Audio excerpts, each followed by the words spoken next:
Live from the Hiller Plumbing, Heating, Cooling, and Electrical Studios. WPRT FM Pegram, WPUC HD2 Laverne. Broadcasting on Alexa. I appreciate that. And other smart speakers. 102.5 and 106.3. 1, 2, 3. I think it was a good game. Had a couple of big plays. The Game. A Cromwell Media Station. Mixing sports and a little bit of fun. This is fun! On your morning drive. This is Robby and Rexrode. With Robby Stanley and Joe Rexrode. Presented by TJ Anderson Homes of Benchmark Realty. On Nashville's best sports talk. 102.5 and 106.3 The Game. And on the Game Nashville app. Ladies and gentlemen, It's showtime. Welcome in to the Tuesday edition of Robby and Rexrode. Joe Rexrode here with Adam Vingan in for Robby Stanley. Nick Frazier in for Michelle Knezovic. How you guys doing? How's everybody doing this morning? Got your Greek non-fat vanilla yogurt, Vingan? How's that? How's that treating you, buddy? It's good. Did you do the granola in it today? Yes, or the is granola is in it today. You went early because yesterday it was like mid-show. Well, Now I didn't eat breakfast before I left today, which I did yesterday. That's a little bit of a rush this morning. You ate breakfast before the show yesterday? Just a bowl of cereal. Okay. I'm a cereal winner. Don't you know that? Yeah. Well, yes, you are. Mm-hmm. And Nick, how are you? Pretty good. Yeah, we're just bebopping along. Just another day in paradise. Bebopping along. That's right. Yeah, you like that, Adam? That's clever. I do Thank like you. that. Bebopping along. Speaking of that, the Nuggets are bebopping along to the finals. First time First in time ever. franchise history, the Denver Nuggets are in the NBA Finals. It was actually a great – I will say, and I know it's a joke, and I kind of joked about this on Twitter, like fantastic, one of the best swept teams ever, Los Angeles Lakers. But I will say, for a 4-game sweep, that was actually a very entertaining series. I mean, every game was good, you know? So sometimes you get like 7-game series where it's like 6 blowouts and 1 good game. This was a sweep with a bunch of good games, but ultimately the Nuggets are just flat out better than the Lakers, and on they move, I think, to take on the Miami Heat, who can make that official tonight. But I'm looking at LeBron right now, and you know, I've got about 0.3% of a chance that he actually retires. He threw out the retirement, possibility last night. I don't buy that for a minute. Vingan? No, I don't either. And we were talking about this before the show because it's rare that a LeBron James team gets swept out of the playoffs. It's only the 3rd time in his career that it's happened. And the first time it's happened, not in the NBA Finals. It happened in the 2007 NBA Finals, very early in his career, when the Cavaliers were swept by the Spurs. And then we found out it was the 2018 Finals, right, with against the Warriors when he was total mismatch. Back when he was with the Cavs again, the second time around. So the first time in a non-final series in his career that LeBron has been swept out of the playoffs. But I mean, how many playoff series has LeBron James played over his career? So 3 out of however many is impressive anyway. But you know, the MJ truthers. You know the MJ truthers. MJ never got swept in a conference final. I promise you. I promise you right now. You can find it on the internet right now. I know how you feel about Michael Jordan. Well, we don't have to get into that. We'd be here all morning. Michael Jordan is, I'd say one of the 2 best players ever. I mean, that's pretty good respect, right? Yes. I mean, I kind of drift toward LeBron in that discussion. But, you know, people who want to mythologize Michael Jordan like he never missed a clutch shot or lost a series or lost a game, that's what bothers me. Mm-hmm. I mean, it's kind of like Brady. It's like, you know, Tom Brady's the GOAT, but he also wasn't perfect. People want to remember him as perfect. That's my only issue. I can just Adam. imagine you sitting down with your kids and forcing them to watch old Pistons-Bulls games. Oh, man. Well, yeah, I mean. See? Michael Jordan isn't as great as everybody makes him out to be. I mean, there's plenty of fodder. I mean, you know, he was 1-3 against the Pistons in the playoffs, of course. There you go. You know, so there's plenty of examples I can show them. No, but LeBron, great run for that team. I think it was, you know, it's funny. I think a lot of people were talking Celtics-Lakers going into the conference finals, and I definitely thought the Celtics would be there. I liked the Nuggets. The Nuggets have been the best team all year, and they are again. I am excited about Nuggets Heat. I think this is a real, like, if you love basketball or not test. I think there's a lot of people who just wanted like the tradition and the Lakers Celtics crap to come back. But it would have been better. Like it's flat out better basketball to have the Nuggets in the finals for sure. The way the Miami Heat are playing, I mean, hey man, they are an amazing team. The Miami Heat, the story of what they've done, Spoelstra, Riley, and the role players they've found to do really, really good things. And then obviously Jimmy Butler has just been astounding. I'm excited for Nuggets Heat. What about you? I saw a tweet yesterday that Pat Riley, if the Heat make the final, which we assume they will, he will, as either as a player, a coach, or as an executive, will have been part of a quarter of all NBA finals in history. That's absurd. That is absurd. I mean, I'm excited for it too, just because, as you said, I like unique matchups. Not that I wouldn't have watched Lakers Celtics. A lot of people would have watched Lakers Celtics, but I like those obscure, for lack of a better term, championship series. I know the Heat have been there before with LeBron, and as you said, this is Denver's first trip to the NBA Finals. What I'm interested in is if the Heat finish off the Celtics tonight, are we going to wait a week and a half for the NBA Finals to start, or do you think there's any consideration to moving up the final? I know there's an answer to that. I know that if they do win, I do think the NBA loses some money. They have to pay back some money to the network on that. Which, again, by the way, if that's the case, the NBA is fixed truthers. I've been talking a lot about truthers on this segment. The NBA is fixed truthers are taking a hit on that one because that's a lot of money lost. Not just paying back the networks, but just all these games that could be happening right now and could be inventory for the NBA. I just wonder. So, but that's a good question. They should move it up.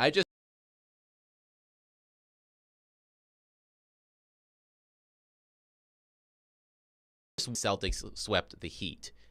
You could easily fill a week and a half of preview content with Lakers Celtics. People would enjoy that because it's the two marquee franchises in the NBA. It's a fair point. I feel like if you have Denver and Miami, which, as you said, is more of like a basketball sicko NBA Finals. Let's watch some Kiki Vandeweghe highlights. Right, how much preview content? I mean, how much preview content can you come up with that can hold people's attention for more than a week? I mean, I don't even think that the other way would really hold their attention. But you're right. There's plenty of fodder. Shoot, go back and watch the doc on Celtics Lakers in the '80s. It's really good. Also, speaking of Nuggets, Carmelo Anthony retiring yesterday. Yeah, I didn't even know. I thought he'd already retired. Yeah. I saw that. I'm like, oh. I always think it's interesting when a player who hasn't been playing for a while just officially retires. Like, was Carmelo Anthony trying to come back? Right. Or is he just like, might as well? I'll just make it official. Yes. Like someone. Is he a Hall of Famer to you, Carmelo Anthony? Yeah, because he's of what a fantastic scorer. Because of what he did with USA Basketball, yes. I mean, he was their best player in 12 in London. He was the best player on the team. So, yeah, because of that, yes. Tremendous scorer. Not, obviously, nothing close to a championship, but I would say, yeah. Closest he got was but there's still a Nuggets, pause. I think. Did they even get that far? I think one time they got to the conference final, maybe 2009, 2010. But I still had to pause a little bit there, but yeah. No, you had to think about it. If you'd like to get involved in the discussion, make sure you join us on the 1025 The Game phone and text line driven by WilsonCountyHoney.com, 615-737-1025.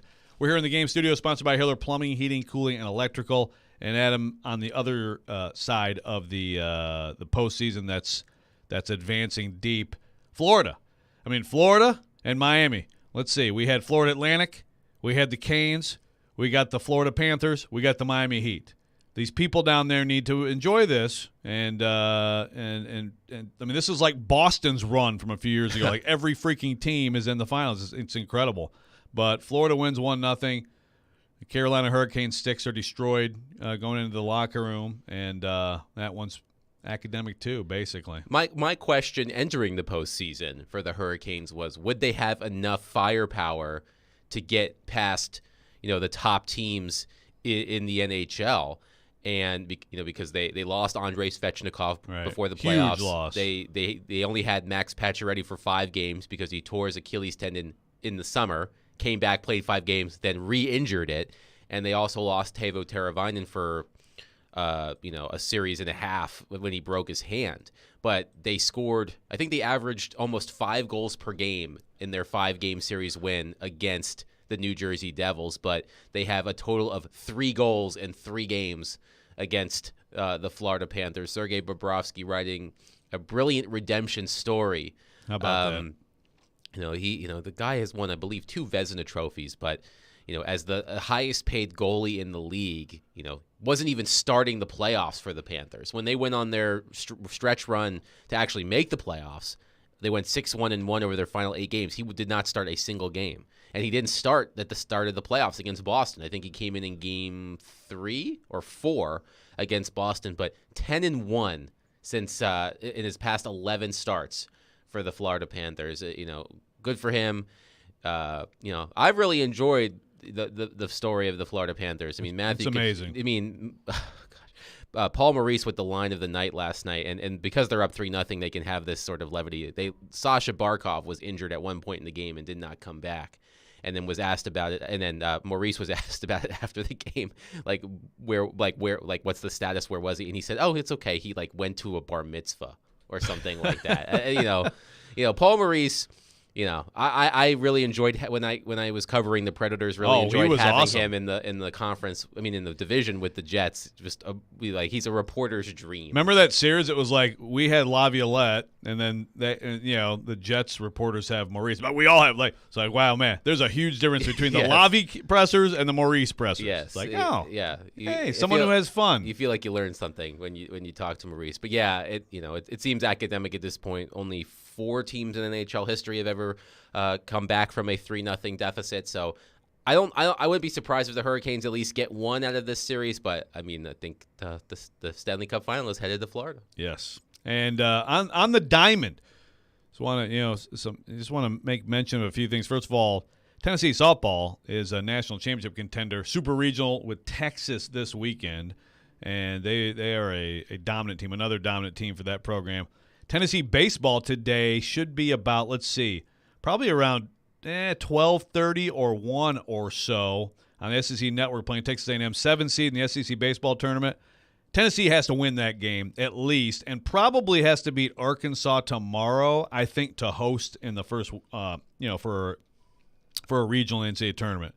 Maybe one win gets them in as a host, but I think they probably need that really valuable win against Arkansas to get that done. They are playing a lot better. I think they're a national championship contender, and so is Vanderbilt, which has a bye and does not play until tomorrow. And this is the proper use of bye. It's a tournament. It's a bracket. So it is a bye.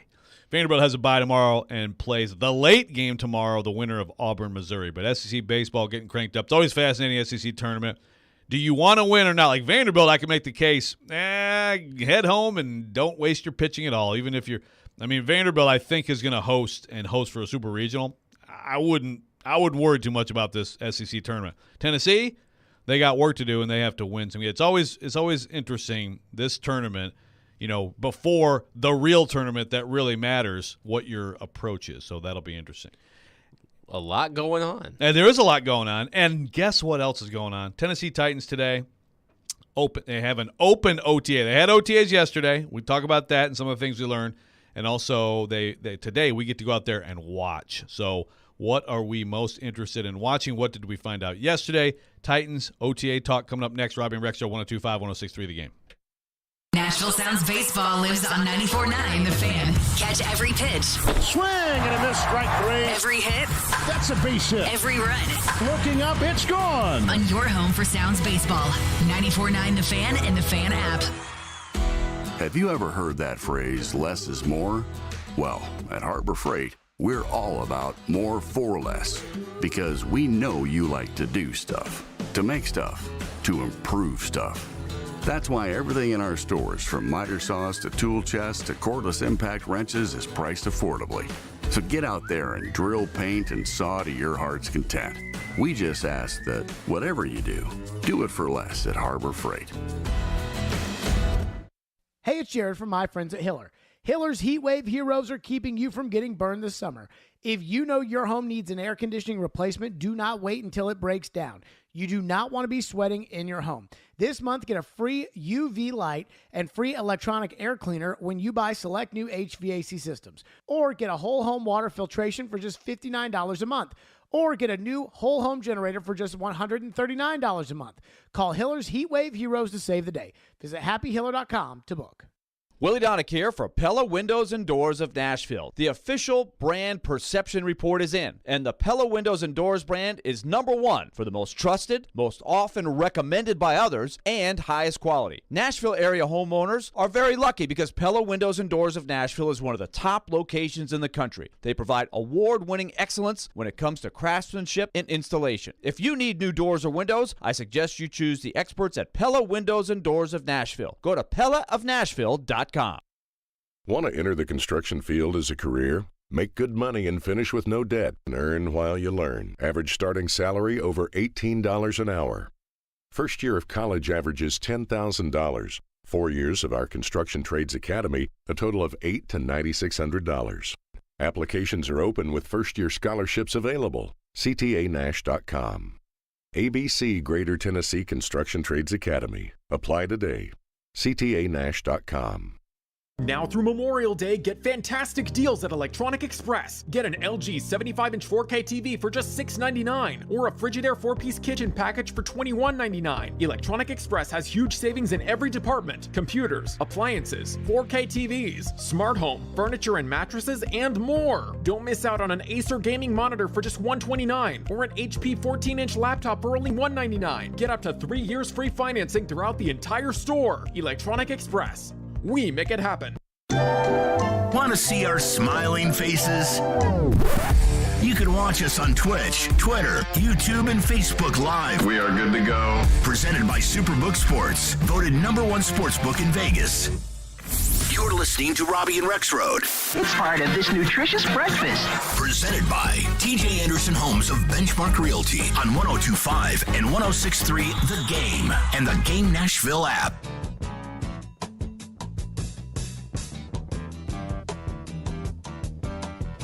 Robby and Rexrode is presented by TJ Anderson Homes of Benchmark Realty, helping home buyers and sellers in Middle Tennessee for 20 years.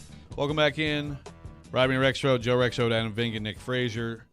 And there's going to be some time in the sun today, Adam. I mean, this is kind of an extensive day here with the Titans. I never remember, like, year to year how this differs. I mean, I think back to some other OTAs of the past. I think back to the rookie minicamp that came back of 2016 when Derrick Henry messed up the bags and Kaharski tweeted, "Look at this video, Derrick Henry. He doesn't know what he's doing, everybody." And then people freaked out. It's actually not a bad Paul. You think so? Impression. Yeah. I overdo the New York part of it. But, sometimes you sound a little like it's a little someone from the Jerky Boys. I was going to say sometimes it's a little too Joe Pesci. Yeah. But if you dial back Pesci a little bit, it works, I think. But I'm not actually trying to sound like him. I'm actually because I know that this annoys him. So I'm actually going way overboard to annoy Paul Kaharski. But some of the other things that I remember from OTAs over the years, let's see. We had the Julio OTA of 2 years ago. Oh, man. He just was cooking people out there. It was like, oh, my gosh. Wait, I'm trying to think. Actually, and then what happened? Maybe they hadn't made the Julio. Maybe it wasn't OTA. They might have been the mini camp in June. It was the mini camp. But regardless. Yeah, I believe it was a mini camp. Yeah, but regardless, I mean, it's spring. It's the spring sessions. Yeah, exactly. And then what happened? I mean, the excitement over Julio a couple years ago, off the charts. Remember a terrible injury that, got Jack Conklin into the starting group as a rookie also. Because, Jack Conklin, first-round pick, number 8 pick, did not start with the ones. That's worth keeping in mind today with Peter Skronsky. Now, Peter Skronsky probably is with the ones today, but he's one of the guys that I'm very interested, of course, in watching. Where he lines up, of course. It's not like you're going to get a great sense for, someone as an offensive lineman until really, I suppose preseason football, if they let him play a couple series, but really not until actual game time. But today we are getting both coordinators, So, Tim Kelly, again, he did talk in Indy. He'll talk again today. And, of course, Shane Bowen, the veteran now. You got practice, and the whole practice is open, which isn't always the case.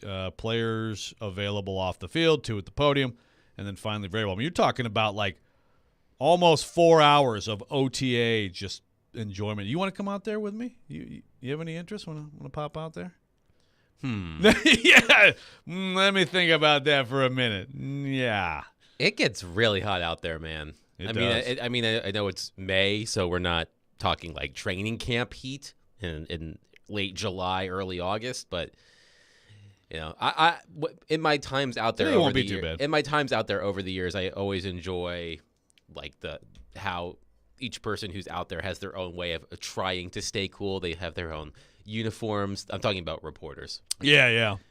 Glennon in his bucket hat. Right, bucket hat and the long sleeves, but Yes. it's what are they, thermal? I don't know. Yeah, I mean, Glennon is, good for him. Very attentive to, sun protection. I've gotten a lot better about that too. That's a big part. I don't have hair on my head anymore, so gotta lather up that sunscreen on the top of That's my right. dome. And yep, absolutely. I got the hat too. So, okay, the big things. First of all, let's talk about yesterday. The Titans gave some tweets. So, the Titans gave you a little taste of what's going on. One big thing, of course, Derrick Henry. Derrick Henry is at OTAs. I'm quite sure he was not there last year and has not been there, every single year. But there's Derrick Henry. And, of course, you got this tweet from the official Titans account. It says, you love to see it. You got Derrick Henry and Jeffrey Simmons right next to each other. I believe Jeffrey Simmons also was not there last year. Different situation, of course, with Jeffrey Simmons and his, his contract. So as I'm seeing these tweets of who's there, and you got, some other, various guys that they show. You got Chicaconko in one of these things, Tannehill, a bunch of guys. There's one person I don't see, and I think he would absolutely be tweeted if he was there, and that's 31. That's Kevin Byard. So we will, that's an obvious storyline today. Is Kevin Byard there? I'm guessing not, because I don't think there's any way the Tennessee Titans don't rush to Twitter to tweet that number 31's there based on all that happened this offseason. Rand Carthon has acknowledged that they asked him for a pay cut. He also, Rand Carthon has pretty strongly refuted Jared's report, that Byard asked to be traded, if I'm quoting that correctly. But he acknowledged the pay cut, and so if Byard's not there today, it's questions for Vrabel about that. What does it mean? Is it a big problem? I wouldn't say it's some huge deal if he's not at OTAs. I think it's a little, to me, I would take it.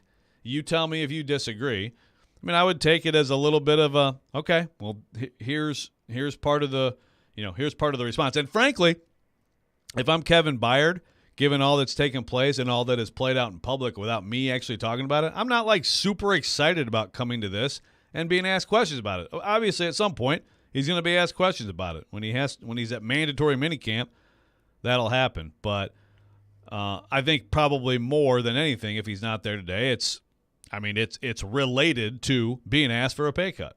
Yeah, for sure. That's how I would take it. And as you said, if Kevin Byard wants to avoid answering those questions, he's going to do so as long as he wants, which is until mandatory minicamp, which is when? When is it? I'll find that date, but it's usually in June. I'll find. So that a date. few weeks from now, yeah. I mean, he could think about it as, hey, I've got to face the music at some point. Might as well get it out of the way and be a good teammate. But yeah, honestly, as I had mentioned to you at the end of yesterday's show, I had almost forgotten about it with everything that's happened since then, the draft specifically. I had forgotten about the Kevin Byard pay cut story. But when you ask I would argue one of the heart and soul players of your organization, local kid, to take a pay cut after having a really strong start to his career. That's hard for anybody to take, especially someone of Kevin Byard's stature. So I don't blame him at all for if his ego was a little bruised by that. But just based on what I've seen from Kevin Byard from afar, he seems like a stand-up guy. I don't think it's going to be something that, if it, like I said, if his ego is bruised, totally get it. I don't think it's going to sour his relationship with the organization. Like I don't think it's going to be a situation that becomes toxic.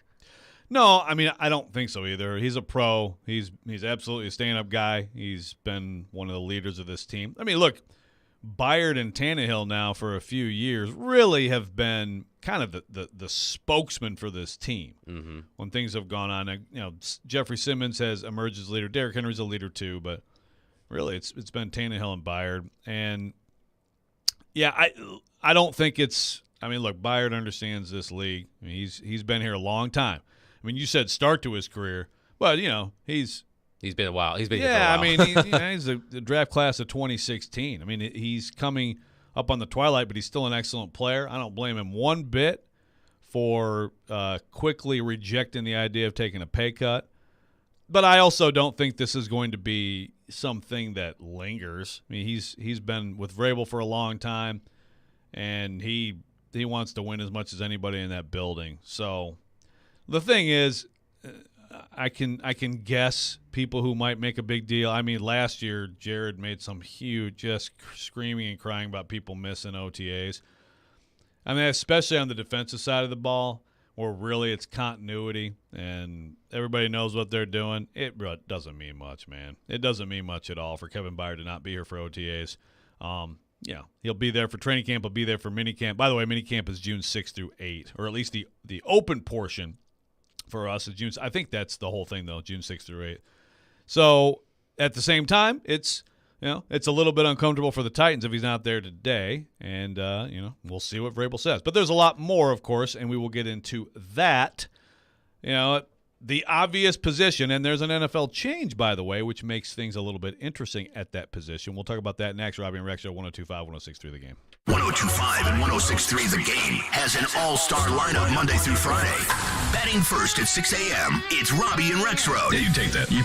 Take me 80% of that. Followed by Chase and Michelle at 9. Couldn't hit the broadside of a barn. I need my caffeine so much. Then it's Caroline, Willie, and D-Mace at 11. Yep, green light, let's go. You've got a lot of options. He say, she say. And bringing it home at 2, Jared Stillman for Stillman and Company. That guy will be a good coach. We are Nashville's best sports talk, 102.5 and 106.3 The Game. Get ready for the power of Godsmack on their new world tour. With special guest, I Prevail. Tonight, First Bank Amphitheater. Featuring songs from their new album, Lighting Up the Sky. On sale now. Buy tickets at LiveNation.com. Part of the Farm Bureau Insurance Concert Series. Buy tickets at LiveNation.com.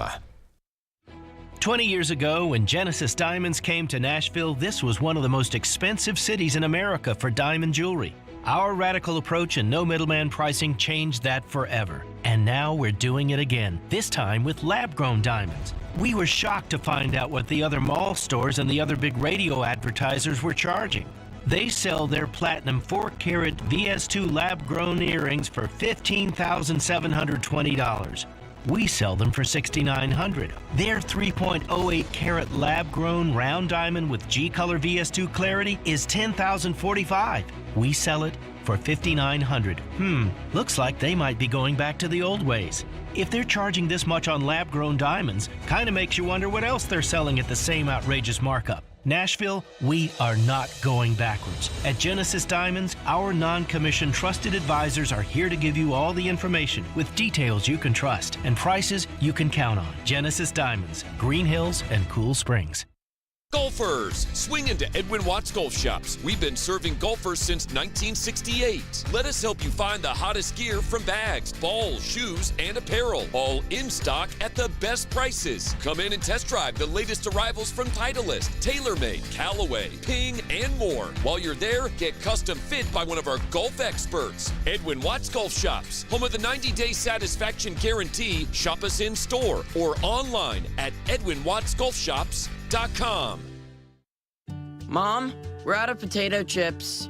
Teenagers, they'll eat you out of house and home, kind of like health insurance, which can take a big bite out of the family budget. Fortunately, with Farm Bureau Health Plan's Core Choice coverage, we can save $3,600 a year compared to the leading competitor. And we've got better coverage with a lower premium, lower deductible, free telehealth visits, and access to one of the largest networks available. Can we order pizza? Visit FBHP.com or your local Farm Bureau office today.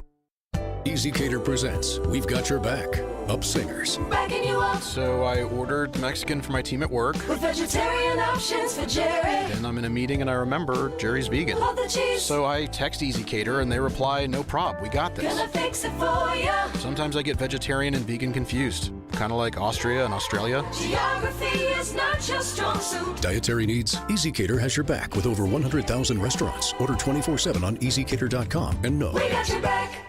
Bon appetit. Take some Titans. Derrick Henry. Some breads. Roman Yossi. Even some hoops. Light fires. Wow. Put it in a blender. And what do you have? Chase and Michelle. Pretty incredible. Call or text and weigh in. The fastest 2 hours in sports radio. Weekday mornings at 9 on 102.5 and 106.3 The Game. And the Game Nashville app. Hey, Nashville, this is Dan Lebitard. You're listening to Nashville's best sports talk, ESPN 102.5 The Game.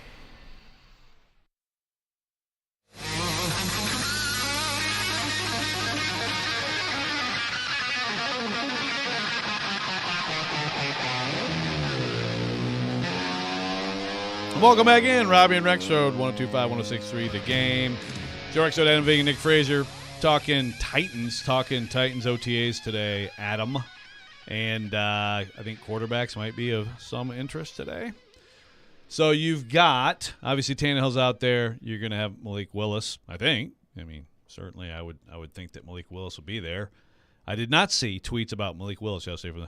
I need the Titans official account to tweet every single player of possible interest, the day before we come, so that we know who all is there. But Malik Willis, Will Levis, Ryan Tannehill, and of course the comparisons. I mean, everybody's of course interested in Levis, how Levis looks. What are we going to see? What kind of stuff are we actually going to see out there to give us any indication? I mean, it's limited, but he's going to take some reps. And then of course Malik Willis. Malik Willis playing. Are you going to be able to detect any improvement? I mean, you see how he throws the ball, see how he looks out there, and of course Malik Willis and what he has to say is of course a big point of interest here too. I mean, I think for most people, Malik Willis is an afterthought, and I get it. I mean, I don't think you move up in the second round if you feel about Malik Willis right now what we thought they'd feel about Malik Willis a year ago. But at the same time, doesn't mean that guy can't improve and can't be a totally different player. I mean, I'm keeping an open mind on Malik Willis and how he looks. That's going to be a lot of the attention today, obviously. And the approval, as you teased, perfect tease. Oh yeah, leading into the break about the new rule that the NFL has implemented starting next season. You know, to use my hockey terms, it's the NFL equivalent of an emergency backup goaltender. Yeah, it's the emergency third quarterback. Yes. Yep. That doesn't e-bug. It does. What's the acronym for that? Emergency backup. I don't think you can say it. EBUC. Yes. EBCUB? Doesn't roll off the tongue really like work. e-bug. But anyway, the fact that NFL teams will now be able to dress a third quarterback who can be deemed active if the first two quarterbacks who are actually active on game day are unavailable. Yeah, and only unavailable because of injury or suspension or whatever. They can't play. It can't just be a coach decision to remove them from the game. Right. So in this case, let's assume, for the sake of this discussion, that Will Levis is the backup quarterback. If Ryan Tannehill and Will Levis were to be injured in a game for the Titans would then have the choice, or they would have the choice to dress Malik Willis and have him go out there, which they would not have been able to do in the past. It was San Francisco last season that had this particular issue, right? Exactly. And that's what led to the change in the rule. And it seems like this has given Malik Willis, new life. Perhaps if this rule had not been enacted, it would have been interesting to see if, assuming Will Levis, were to beat him out for the backup position, where that would leave Malik Willis. But now it feels like he has more of a role on this team, because you're Maybe. right. I mean, you're right. I've thought about Malik Willis less and less since the NFL draft, just because we saw last season his time on the field in the regular season was unimpressive relative to expectations, and the fact that they signed Josh Dobbs off the street, basically, and he started meaningful games over someone who had been in the program all season, said a lot about where the Titans see Malik Willis, or at least saw Malik Willis as last a season. rookie. As a rookie, yes. As a I know that Malik Willis, to use the draft term, was quite raw, but it was not a good look for him that Josh Dobbs came in here and steadied that position when Ryan Tannehill was Sure. out. Now, important point to make on this. So I think some people have misunderstood, and it was kind of bad. Like Rappaport's tweet about it is confusing. So he said it won't count. It doesn't count on your active players on game day. You still have to be on the 53. Now, you could make a case that it's worth keeping Willis on the 53 because of this rule. So, but you're still I think a lot of people took this when it was initially reported as, it doesn't count. It doesn't count on it counts on the 53. So for Malik Willis to be, or anyone to be, your emergency third quarterback, they have to be on your 53-man active roster. Mm-hmm. So is it worth the Titans to give that spot to, and again, we're just making a bunch of presumptions here, which is, I think it's a safe presumption, Tannehill's a starter, but we're just presuming Will Levis is number 2, Malik Willis is number 3. I mean, I'm keeping an open mind. I think that's how it's going to work out. If it does work out that way, does Willis warrant a spot on the 53 so that he can be your emergency third quarterback? Now, that's where it doesn't count. It doesn't count on your active. You have the active 48, right? 48 on game day. He doesn't count on that. So, and look, I think it's a good rule. But again, is it still if you have 2 healthy quarterbacks, if it's Tannehill and Levis, is it more valuable to use those other spots for other positions, or do you take away another corner, take away another edge, take away another offensive lineman, so that Malik Willis can be your emergency quarterback? That's a good question. I would love to know the probability of 2 quarterbacks being injured in the same game for the same team. I mean, I know obviously it happened last season with the 49ers was it Trey Lance and Brock Purdy? Right. So no. Was it Trey Lance? No. Jimmy G. Sorry. Lance was already ankle, injured. yeah. Lance got hurt early. Yeah, so it was Garoppolo and Purdy. But I would love to know what the percentage chance of that happening is, because if it's incredibly low that your starting quarterback and your backup quarterback would be injured and unavailable to come back into a game, I would be less inclined to make sure to have that third quarterback. Yeah, and that's the thing. I think if Tannehill is playing, but let's say he's playing on a bum ankle, like one of them's banged up, that might be where you're like, okay, it's worth having that insurance. I'm trying to think of in the past. I remember Washington. Who the heck was the guy who had to be their emergency QB? Was it Brian Mitchell? Do I have that right? I think so. You've seen some situations like that where 2 people get hurt. It's very rare. But to me, if both of your 1 and your 2 are both totally healthy and there's no issues, I don't know. I don't know how much value there is in this. If Tannehill is gutting it out, like he did, for example, when they played the Chargers last year, he goes out there and he's kind of finally getting the ankle back, and then early on, it's just it's bad. He plays the whole game, by the way, which is an incredible performance by him.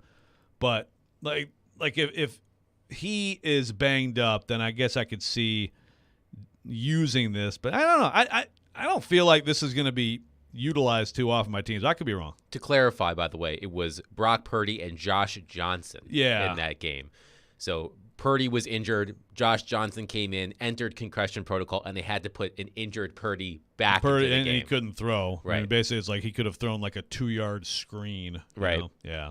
That was a mess. But I mean, so, it's possible. It's a violent game. I would love if the NFL enacted something like the NHL. We talked about emergency backup goaltenders because oftentimes those emergency backup goaltenders are, local, college like D2 players who just happen to live in the area who can be there in a pinch, or sometimes it's like guys that just play beer league basically. Like I would love the idea if two quarterbacks were to get hurt and then like an announcement goes over the PA.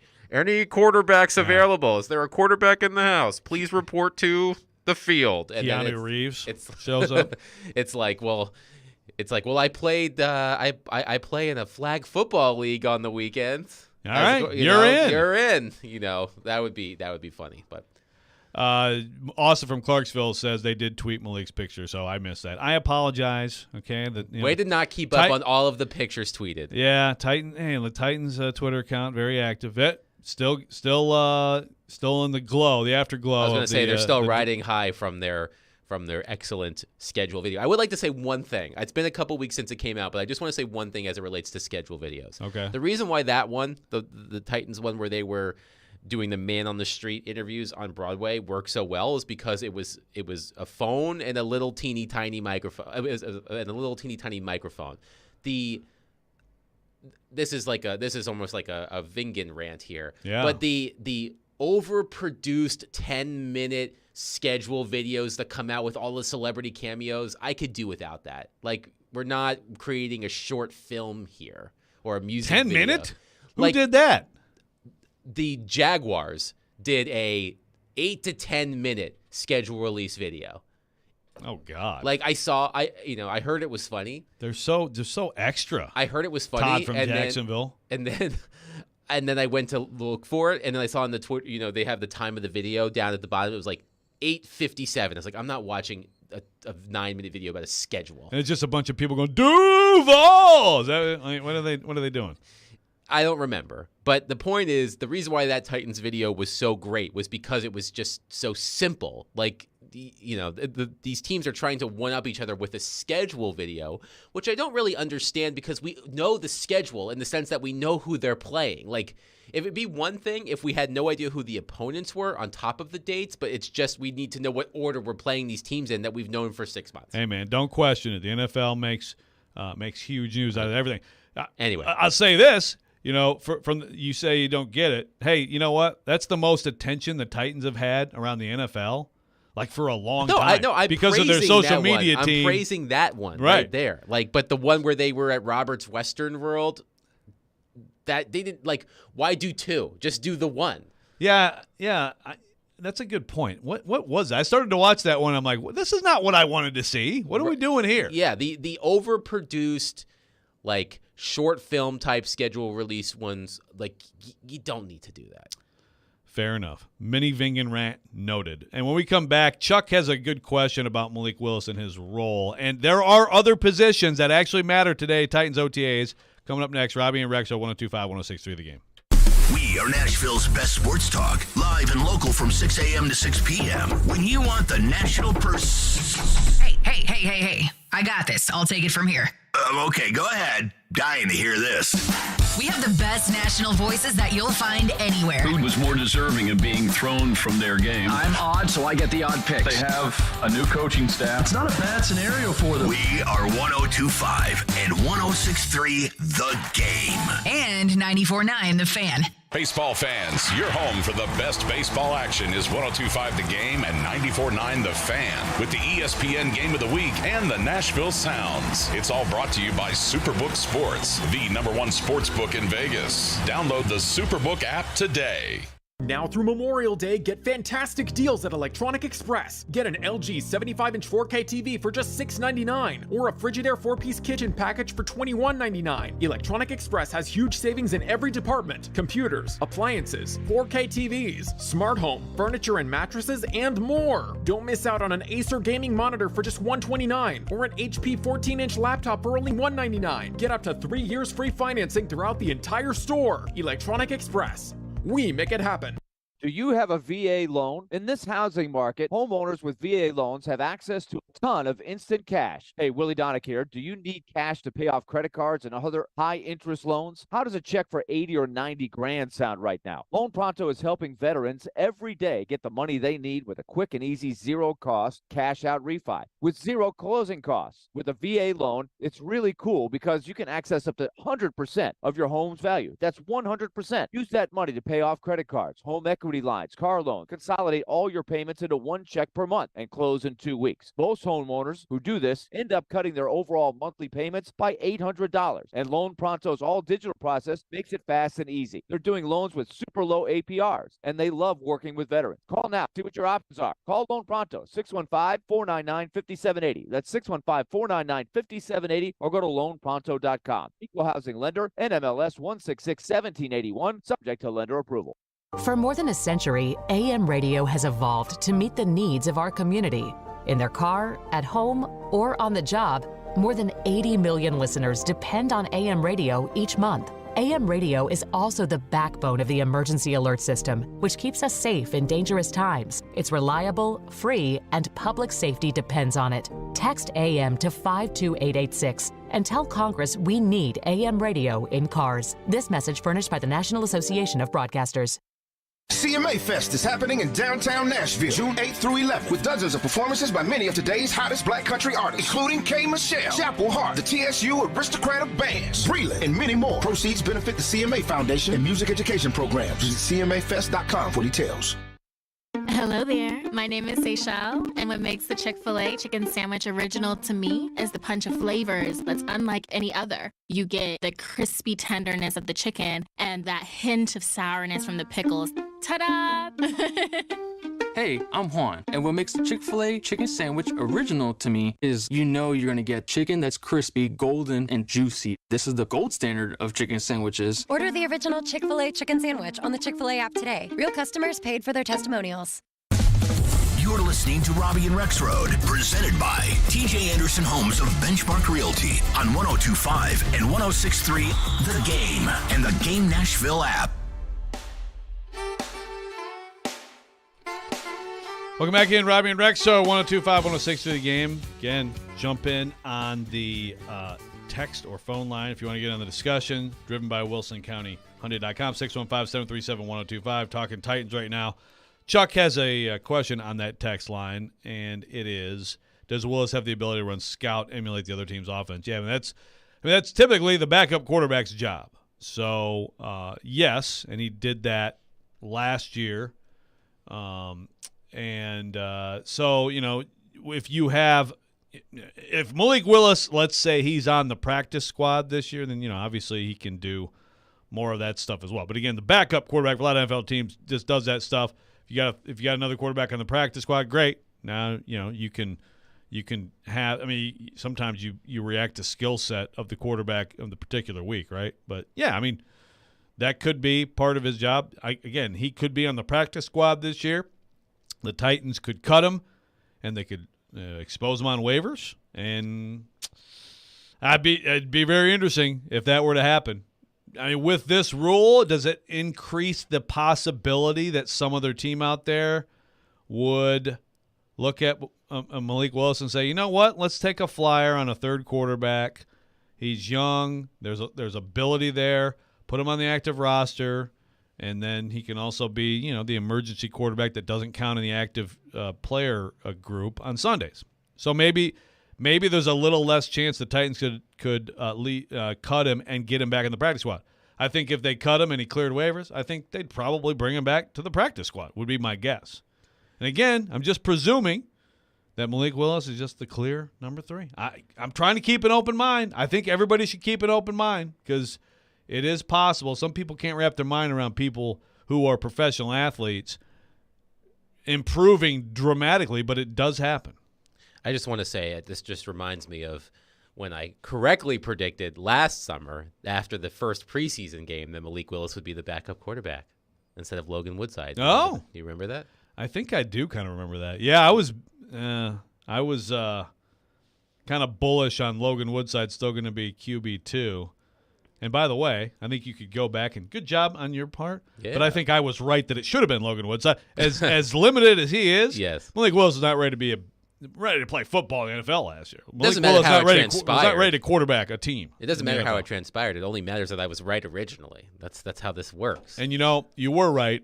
And if you were wrong, that's what's really interesting. If you were wrong and no one had ever seen Malik Willis play last year. Mm-hmm. Now, first of all, what would that mean to the Titans? What would that have meant in the draft? I mean, I don't know. But there'd be a totally different discussion around Malik Willis, right? Oh, sure. And this is why rookie quarterbacks ideally never play, but especially a rookie quarterback who comes from like a Hugh Freeze offense, for example. I mean, it's so spoon-fed. It's so read one half of the field, look over every time for the call. You've got quarterbacks who are not close to ready. So how many quarterbacks who are a product of a Hugh Freeze team have been successful, like highly successful at the NFL? I think that's a big zero. Yeah, I don't think I can recollect any ideas there. All I can think of is Jordan Tiamu, who plays in the XFL, but that's not the NFL. Right. I mean, he's had some offenses with huge numbers that have. I mean, you think about what they did to Alabama a few years ago when Hugh Freeze was there with that offense, but he does not produce NFL quarterbacks, at least not yet. So, and we'll see, if he does now in his new job. But yeah, again, if Willis never played, it would be because right now everybody's just completely dismissed him because of a guy who wasn't ready to play. And I think this is a fair criticism of the Titans for making him QB2. There are other positions, Adam. I'm interested in certainly just watching the receivers, right? I'm interested in, of course, I think Treylon Burks is one of the most interesting people today. How does 16 look out there? He looked in good shape last week when he talked to us. The stuff he was talking about was, I think, very encouraging. How does he look? Is there a different level of confidence, command out there? The receivers and DBs. I mean, look, what happens in all these things before you're playing real football? Skoronski is very interesting, of course, right? Where's Skoronski? Where's Dillard? All that stuff. But you're not getting actual football in the trenches. You are. You can. It's you can still look at the 7-on-7 aspect of this and get something. You can watch DBs and receivers go at each other. So interested in Sean Murphy Bunting and the DBs and then just Kyle Phillips. I think is a high level of interest today. I did see a picture of him. Looked like he's put on some weight, which is good. He needed to. He needs to be able to stay healthy. And to me, he needs to be a big part of this offense. So that, to me, the receivers, Chigakonkwo, the rookies, of course, Dowell, Wiley, et cetera, et cetera. I mean, you're going to see more football that actually relates to what they'll do when they play actual football than what the big guys are doing. Yeah, and Treylon Burks talked a big game. I mean, not that he didn't deserve to talk that big game in his own mind in terms of getting ready for training camp, for mini camp, for OTAs. Like I said yesterday with Corey Curtis, at this time last year we were scouring the allergy reports every week to see what the pollen count was to see if Treylon Burks would be on the field. But yes, good old pollen counts last year. Yes, we don't have to worry about that this year, presumably based on what Treylon Burks said. But yesterday, the FPI, the Football Power Index, came out by ESPN, their analytic model that gives us a sense of where they think the teams are going to be, and I think the Titans were 28th. And I'm not going to get into the nitty-gritty just because I don't completely understand their model, but the ranking that they get is based off of this. It takes their offense, their defense, and their special teams, and it combines into that number. I think it was like -3.5 for the Titans. So it's almost like EPA, expected points added type so thing. Of that -3.5 for the Titans, the offense was responsible for minus 2.7. Like, they think the ESPN model thinks that the Titans' offense is going to be one of the worst in the league. Yeah. And the teams behind them are teams that either have rookie quarterbacks like Houston, like Indianapolis, or, veteran, for lack of a better term, has-been quarterbacks like Tampa Bay, or Washington. Well, I guess they don't have it's not, Sam Howell is just an untested. They've got hey, stink it up so we can go get Caleb Williams quarterback. Right. So, and I know a lot of that probably has to do with Ryan Tannehill, but, the fact that from afar, other than Treylon Burks, people don't know who is going to be catching the ball for the Tennessee Titans. So it's important that he plays well, Burks, that is, because you want him to become that, that steady number one receiver. But to me, it's who's number 2, number 3, number 4.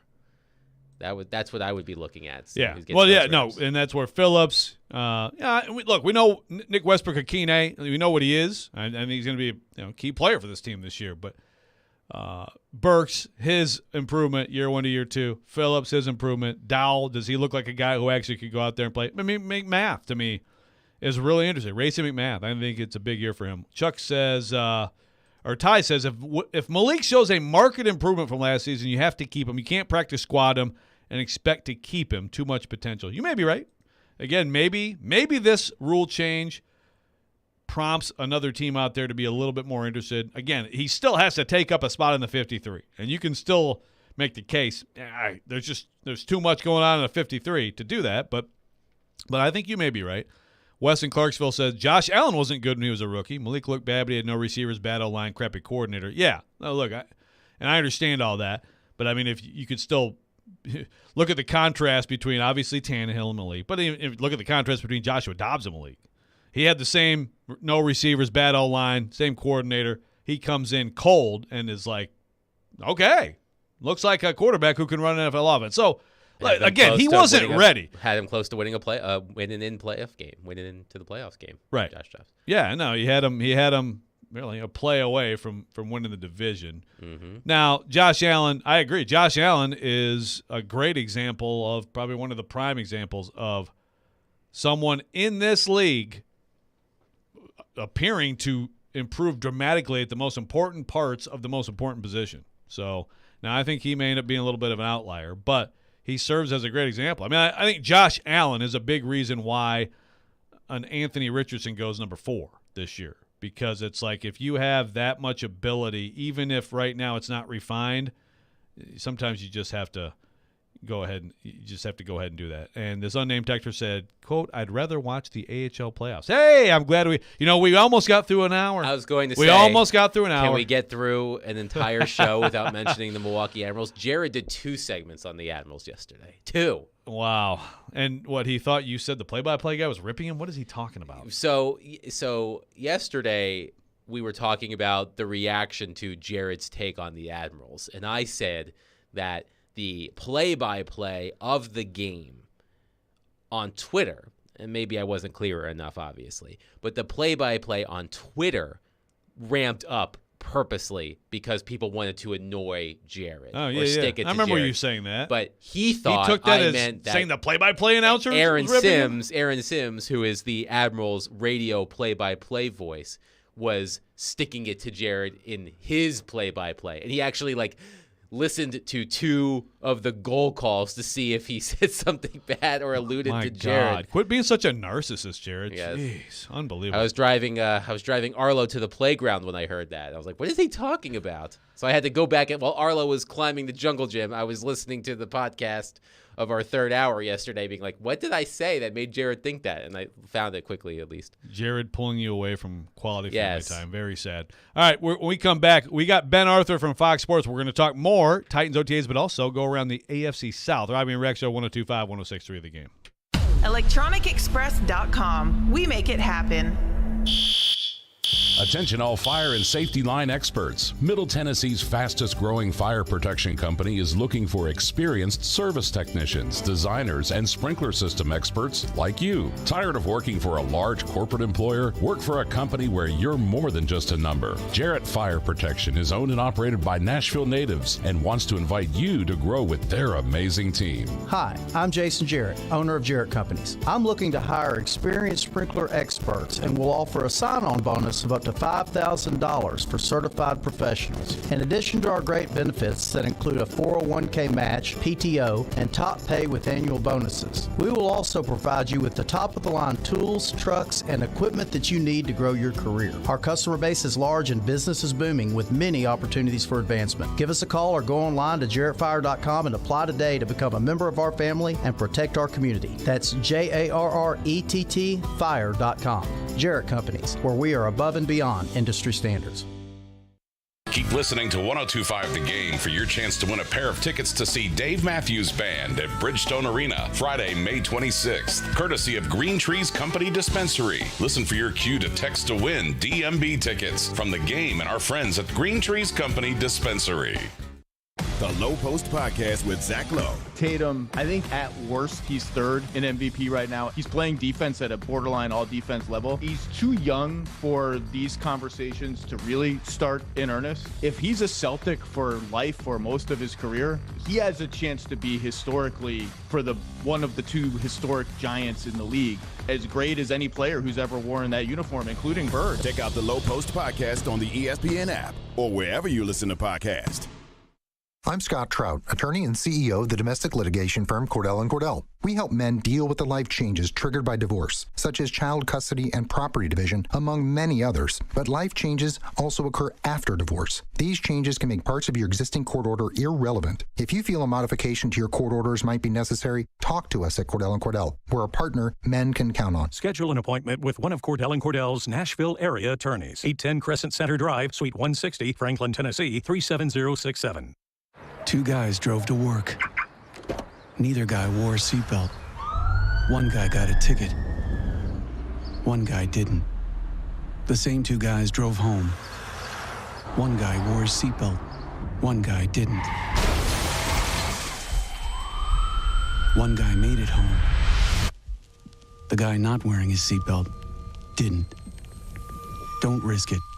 Click it or ticket. Paid for by NHTSA. Live from the Hiller Plumbing, Heating, Cooling, and Electrical Studios. WPRT FM Pegram, WPUC HD2 Laverne. Nashville's exclusive home for the Nashville Predators. 102.5 and 106.3. A gun performance. Do your job. And the Tigers regain the lead. The Game. A Cromwell media station. Mixing sports and a little bit of fun. This is fun! On your morning drive. This is Robby and Rexrode. With Robby Stanley and Joe Rexrode. Presented by TJ Anderson Homes of Benchmark Realty. On Nashville's best sports talk. 102.5 and 106.3 The Game. And on the Game Nashville app. Ladies and gentlemen, it's showtime. Second hour here, Robby and Rexrode here on 102.5, 106.3 The Game. Joe Rexrode, Adam Bingen in for Robby Stanley, Nick Frazier in for Michelle Knezovic. And we are very happy to welcome today, right now, our guest friend of the show, the great Ben Arthur, covers the AFC South for Fox Sports. Ben, how are you, my friend? I'm doing well, Joe. You didn't have to call me the Great. Oh, you are Ben the Great. King Arthur. That's actually a nickname I had for a little bit back in the day. Really? King Arthur. Yeah, just a little bit. Okay. Just as kind of a joke, but appreciate you heaping me with that kind of praise. Well, I mean, hey, and this is we gotta do this soon too. But for people who don't know me, Ben Arthur on the court is a problem. Ben Arthur on the court is a problem for people. So, I mean, I think I only got to play with you one time, but. Like if we're putting together like a media hoops game, like I think you're probably pick one. What do you think, Big? I just think of you on the court because, like, I know you probably don't do this because we actually haven't played basketball together for some reason. But I think of you like that overzealous guy at the Y that wears the rec specs. Like, and, you think about like Philip Seymour Hoffman, just like blasting the backboard. Yeah, yeah. No, I think about the guy that they were playing 2-on-2, the shirtless guy who was wearing the headband and was extra sweaty. Oh man, actually. I don't know how we got off the rails on this, but then the long came Polly reference on this show. Yeah, that's right. That's right. So Ben, are you going to be at OTAs today, Titans? I will. Yes. Okay. That's the plan. Well, first of all, non-quarterback question. Your storyline or maybe player of highest interest today, other than the quarterbacks. Yeah, other than the quarterbacks, I would. Caleb Farley is pretty high on that list. We know kind of their situation, right? Like Christian Fulton is a starter. Roger McCreary is going to start inside or out. Most likely, Sean Murphy-Bunting is probably going to start at the spot Roger doesn't. So if he's inside, if Roger's inside, Sean Murphy-Bunting will be outside or vice versa. But Caleb Farley has kind of gotten lost in the shuffle, and we obviously know that he was the Titans' first-round pick a couple years ago, and those injury concerns that people were so worried about have kind of been the reason we haven't seen him play. Like, he just hasn't been on the field. I don't think he's been on the field enough for us to really have a true assessment of kind of what he could be. And so I think he's entering a really critical year, kind of getting lost in the shuffle at cornerback, but he's still a guy who has tremendous upside as long as he's on the field. And so, again, OTAs are just kind of shorts and a T-shirt, really tight practices. We're not gonna see, full pads and any of that. But I think Caleb Farley is a guy who has to show something this year, right? Because this is going to be his third year, and he's kind of gotten lost in the mix, so to speak. So he's probably number one on my list. Interesting. Yeah, it's funny because honestly, with Caleb Farley, I mean, I've been talking earlier in the show, Ben, about Malik Willis as an afterthought. And people are already talking about, okay, can Levis compete with Tannehill, right? And it's like, well, maybe keep an open mind and see, how Malik Willis has improved. But Caleb Farley is another, like, for me, kind of an afterthought too. You bring in Murphy-Bunting. Like, I'm interested to see if Molden, how Elijah Molden looks. I think he's a key guy. But it's a good point. I mean, this is a massive off season for Caleb Farley, to me, like, to stay in the league. I mean, to stay on this team, to stay in the league, that'll be interesting. On the receiver front, Ben, and we've talked, obviously a lot about this receiver room. I think most people would probably rank it 32nd in the league, and it's hard to argue that. I do feel like Treylon Burks, just his presser last week, I think it was encouraging. But beyond him, who are you looking at today in terms of, people who might actually be able to give him some help in that receiver room? Yeah, I mean, I think at the top of the list or near the top of the list is Kyle Phillips. But I think with him, like we've seen what he's been able to do in OTAs and mini camp and training camp settings. So for me, it's more about him staying healthy once kind of the season gets going. So I'm not sure, like Kyle Phillips is a key guy for them in that receiver room, but in these settings, in these off-season practices, I'm not sure how much more we could learn about him. I mean, maybe if he looks bigger and whatnot, that would be great. But honestly, I'm really looking at a guy like Colton Dowell, their 7th round pick from UT Martin. You look at that athletic testing data, what was it, the RAS, relative athletic, I don't even remember what it stands for. Yeah, relative athletic score. Yeah, yep. Yeah, relative athletic score, and I guess he's kind of one of the most athletic receivers. I think in the hundreds and in the top hundreds or whatever, like really high up there, just in terms of athleticism, speed, length, kind of all those measurements. And coming from a small school like that, you always kind of wonder how that's going to translate and what he's going to look like. Is he going to be kind of another Racy McMath, right? Like another really big receiver who's probably just going to be a special teams guy, or can he really help them kind of at the back end of that receiver room, because they're going to need it, right? You have Traylon Burks, and there's a massive drop-off to guys like Chris Moore and Nick Westbrook-Akina. But if a guy like Colton Dowell, the only wide receiver they drafted, can show some upside as an offensive player, I think that can go a long way. So in that receiver room, I'd probably say Colton Dowell is the guy I'm most intrigued about. Ben Arthur of Fox Sports joining us here on Robby and Rexrode. Ben, we were talking a little bit about the Kevin Byard situation. We don't know if he will be at OTAs today, but if he is, he will be receiving a lot of questions about the Titans' decision to ask him for a pay cut, which Ran Carthon did confirm earlier this offseason. What is your read on the Kevin Byard situation? You know him well. You've covered him. You know that this is probably not something that's going to, drive a wedge in between the two sides in the way that makes it, irreparable. But, how do you think that whole thing will go if Byard is at OTAs? How do you think he'll handle those questions?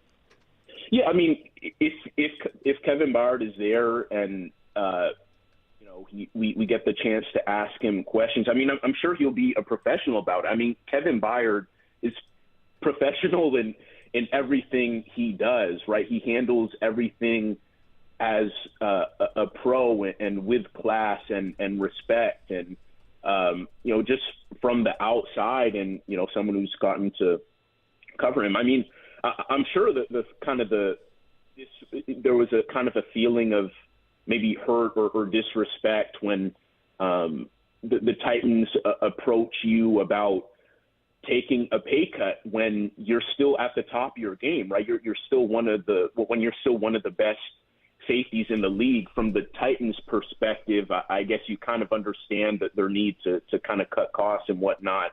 But to go to one of your key veterans whose play hasn't declined in any way whatsoever, I can imagine that there, from KB's end, there was possibly some hurt feelings or kind of disrespect from his vantage point about all that. And so it will be interesting to see if he is there, kind of how he answers kind of those questions, and with Ran Carthon having confirmed that as well. However he does go about that, I do know that it will be in a professional manner, because that's kind of the way KB does everything.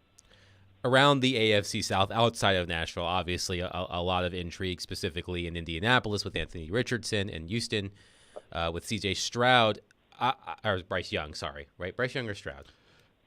Stroud's with the Texans. Stroud. Yeah. Sorry, got confused there. You're such an NFC South fan, Vigan. Yes, I'm such an NFC South guy. If only. Anyway, just wanted to make sure I had that right. Anyway, plenty of storylines around the AFC South, intriguing storylines. Is there one that you're interested in the other three teams? Is there one that stands out to you as maybe one that people aren't talking enough about, that you're looking to see what happens as those teams start OTAs? Well, honestly, one that people aren't talking about enough to me is I just think that the Jags, and can they build off of what they did last season? I think when you have highly drafted rookie quarterbacks, that's going to draw the attention of people. And Anthony Richardson and C.J. Stroud, in our case in Nashville, Will Levis going at the top of the second round, all those guys are going to draw eyeballs. But I think for the Jaguars, I think for them, they need to show us that what happened at the end of last season was legit, right? Are they really about to take off? Is Trevor Lawrence really that franchise quarterback he showed us in the second half of last season? Is Calvin really going to take this offense and this team to new heights? Can they be a perennial AFC contender? Because I know that that's what their goal is in Jacksonville. And so to me, I think that's kind of the big storyline to watch because, I mean, entering the year, I mean, they're the clear front runner in the AFC South, but can they really build off of that momentum? Because I think there's a lot of people who kind of think Jacksonville got kind of lucky last season, right? If Tennessee didn't have the collapse it did at the end of last season, Jacksonville may not have been in the playoffs, right? Because Tennessee had to lose all those games in a row to set up that Week 18 AFC South championship game, essentially. So is Jacksonville in year 2 with Doug Peterson and Trevor Lawrence in year 3, are they going to be able to continue that ascent, or are they going to be more average? And that was all kind of fluky, what happened at the end of 2022. So I think for me, from my vantage point, covering the division, that's the thing I'm most interested about. Talking to Ben Arthur, Fox Sports. Last thing for you, Ben. You're great and all, but the division you cover is kind of trash right now. You just mentioned the Jags. They are the clear favorite. But why do you think people think the Titans are trash? The ESPN, their power rank, what is it? FPI, Vingen, 28th. I think it was 28th. Like in the league, everything FPI. I see has the Titans not everything, but most things I see have them bottom 5. How do you explain this? I think people are a little off there. Yeah, I think the expectations are way too low, almost. And Joe, you know, kind of covering this team, I mean, we know that the Titans love feeding off of kind of being the underdog and whatnot. But I think from the national perspective, they look at the Titans offense and kind of lack receivers just from a 360 point of view, and just don't think how this team can be that competitive. But this defense is still really, really good, right? And if you have Harold Landry coming back and looking anywhere close to what he looked like pre-injury when he had, 11, 12 sacks in 2021, and you have Jeffrey Simmons coming back fully healthy, I think their secondary is better. That frontline defense is still very strong, and I think as long as you have Derrick Henry playing the way he does, I think that's still a recipe to be very competitive. You have a great defense. You still have Tannehill and Derrick Henry, and you still have one of the better coaches in the league, in my opinion, in Mike Vrabel. That gives you – those 3 reasons give you a chance every week. And so I can understand why expectations are so low, but I think they're a little too low, and yeah, I just don't think they're going to be as bad as everyone thinks. Ben Arthur, Fox Sports, thank you, my friend, and we will see you out there today. Sounds good, Joe. Thank you guys for having me. That's Ben Arthur from Fox Sports, talking Titans, talking the AFC South. And when we come back on our Rexrode, we will react to some of what Ben said and continue again. It's the off season of trying to figure out why the NFL thinks so little of the Titans. Robby and Rexrode, 102.5, 106.3 The Game. 94.9 The Fan.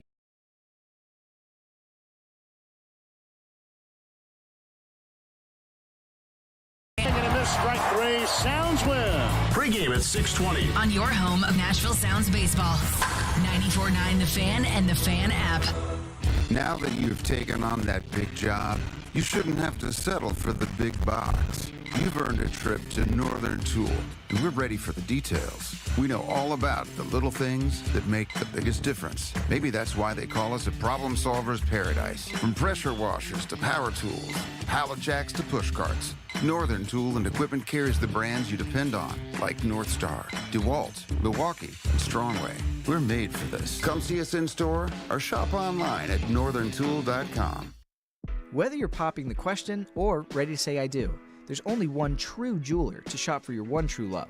Hi, it's Alex Johnson from the Diamond Cellar. As a true jeweler, we not only have luxury designer collections to meet your bridal needs, but we also have talented in-house designers who can create something truly one of a kind. For more than 75 years, our expert staff has been caring for couples just like you and providing the absolute lowest prices guaranteed. Visit us at the Diamond Cellar in Green Hills. The possibilities are endless. Two guys drove to work. Neither guy wore a seatbelt. One guy got a ticket. One guy didn't. The same two guys drove home. One guy wore his seatbelt. One guy didn't. One guy made it home. The guy not wearing his seatbelt didn't. Don't risk it. Click it or ticket. Paid for by NHTSA. For adults with moderate to severe plaque psoriasis who are candidates for systemic or phototherapy, now there's Skyrizi, Risankizumab Riza, a prescription-only 150 milligram injection. With Skyrizi, 3 out of 4 people achieve 90% clear skin at 4 months, and Skyrizi is just 4 doses a year after 2 starter doses. Nothing in me go hand in hand. Nothing on my skin, that's my new plan. Nothing is everything. Don't use if allergic to Skyrizi. Serious allergic reactions and an increased risk of infections or a lower ability to fight them may occur. Before treatment, your doctor should check for infection and tuberculosis. Tell your doctor if you have an infection or symptoms, such as fever, sweats, chills, muscle aches, or cough, or if you plan to or recently received a vaccine. With Skyrizi, you could achieve 90% clearer skin. Ask your doctor about the #1 dermatologist-prescribed biologic in psoriasis and visit skyrizi.com or call 1-866-SKYRIZI to learn more. Meet Joe A, Joe B, and Joe C. What's up? 3 everyday Joes perfecting their banking with Chase. Joe A is locking his lost debit card with the Chase mobile app. Joe B is cruising toward his new ride with AutoSave. And Joe C's Chase banker is helping him budget to go back to school. Tools that help protect. Support for what's next. One bank that puts you in control. Visit chase.com/checking. Chase. Make more of what's yours. Chase mobile app is available for select mobile devices. Messaging and data rates may apply. JP Morgan Chase Bank, N.A. member FDIC. Anyone want to tell me what happened? Did you miss any of today's show? It's okay. It's fine. Don't worry. Subscribe to the Robby and Rexrode podcast on Apple, Spotify, and other podcast platforms, or by going to thegamenashville.com. All right, I'll give it a shot. Good morning.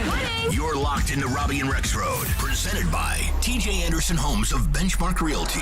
I had the radio on. I'm listening to 102.5 and 106.3 The Game and the Game Nashville app. Jim Wyatt said Elijah Molden should be good to go, and Caleb Farley is still on the mend. And that's not encouraging to hear about Caleb Farley, who's a guy who's been, injury prone ever since the second he got to Nashville. What do you think are fair expectations for Caleb Farley this season? And if he can't go, what does the secondary look like? Yeah, that's a good question, because I remember some of the sources. There was concern that he wasn't going to play again, right? And I'm not talking about again that year, again, period. But I remember talking to Caleb on Locker Room Cleanout, and he was like, man, that it was so bad, his calf, like it wouldn't trigger, it wouldn't fire. So he didn't have that, that twitch that he had before, and that's something. So as far as expectation, it's tough to gauge what the expectation is. I would be surprised if he's out there and fully participating, but I mean, that's one of the things for us to see, So for me, just seeing him out there, I think is going to be good enough. That was Teron Davenport, TD, talking on Caroline, Willie, and D-Mace about Caleb Farley. I will say, Adam, and Ben Arthur brought up last segment, Caleb Farley is not a guy who I have thought much about, which is wild when you talk about, a first-round pick from 2 years ago. But that's kind of how far he's fallen on the depth chart and just how bad the injury situation has been for him. But you talk about a potential bonus if he does actually stay healthy. I mean, that's what he is at this point.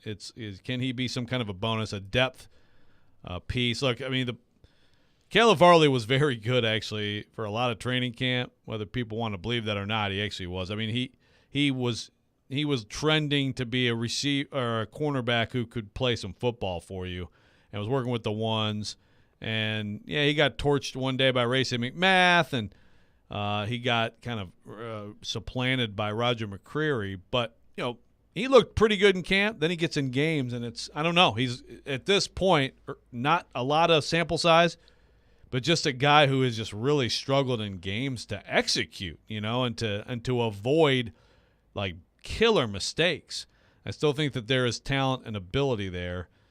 The biggest thing, of course, is just the injury situation. The history, it's just a ton of things, and this is why a lot of teams wouldn't touch him on draft night when the Titans picked him. Yeah, I hear what you're saying about how it would be a bonus if you had Caleb Farley as, a depth player in your secondary, but then it's never great to have what number pick was he in the first round? Do you remember off the top of your head?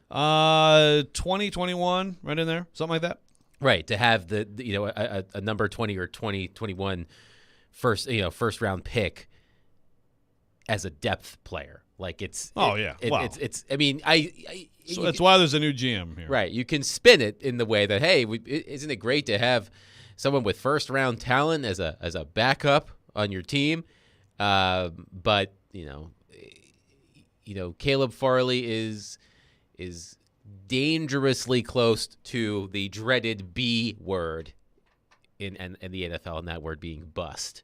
Yeah, I mean, I think for a lot of people that's already. I know he's dealt with injuries. I know he's dealt with injuries, but he started 2 games in his career. I think that's right. And by the way, it's a 22nd pick. So, okay.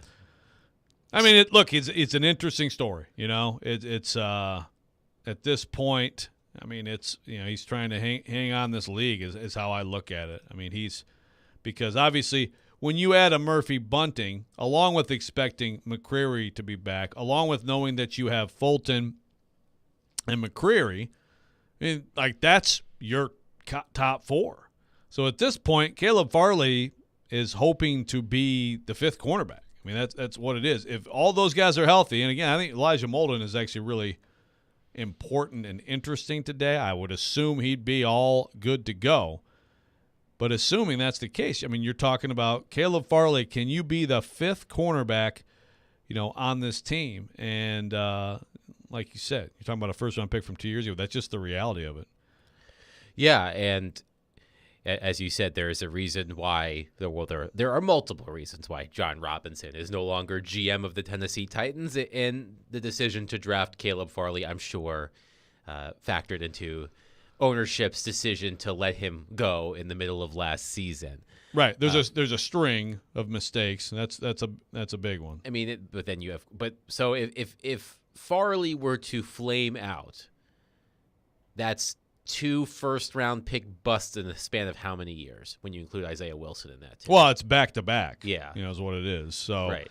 But, yeah, so it's since 2020. And then, of course, you also have Dylan Radins as a second-round pick. And who knows, when he'll be any kind of factor for this team, any kind of depth for this team potentially. With Caleb Farley, for people who are wondering, this is over the cap. If he was cut here, that's almost $8 million in dead money to cut him. Okay, post June 1 designation, that's $6 million in dead money. So you're talking about very costly.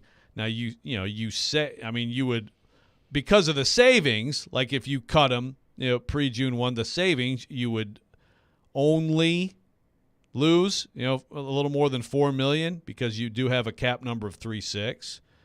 And if you did, post June 1, I mean, you're talking about, still costing yourself $2.5 million. So I think Caleb Farley, I think Caleb Farley will certainly be on this team through camp and or into camp and whatever. And have it. I mean, there's because of those numbers, decent chance, that he's on the active roster. It's going to hurt for him to not be on the active roster. But at the same time, I think if he's just flat out not someone who can contribute, I think that you move on from him, So, but it is like, as far as just like, just move on from him. I mean, it hurts you a lot with a first round pick at this stage of a career to just cut someone. And he had back surgery, correct? That was the issue. He's had multiple back surgeries. Yeah, so like back surgery is not something that that seems like an injury that never fully gets right. If you tear your ACL, that's something that you can come back from and have a productive career.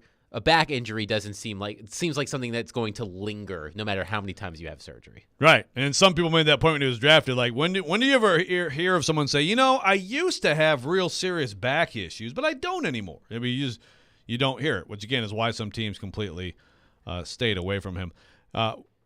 We come back. We're going to talk more about the Titans and some other OTA items of interest, but I do want to mention Robby and Rexrode presented by TJ Anderson Homes of Benchmark Realty, where their advanced pay by TJ option can save you thousands when selling your home. Also, join 102.5 The Game for the second annual Music City Celebrity Golf Tournament presented by Gary Force Acura, benefiting Souls for Souls on June 7th at Hermitage Golf Course. Put your team together, come play with athletes, musicians, and other local celebs to support a great cause and have loads of fun. Plus, you'll have the chance to win awesome prizes. Sign up to play, sponsor, or donate at thegamenashville.com/golf. We'll be back. Robby and Rexrode, 102.5, 106.3 The Game.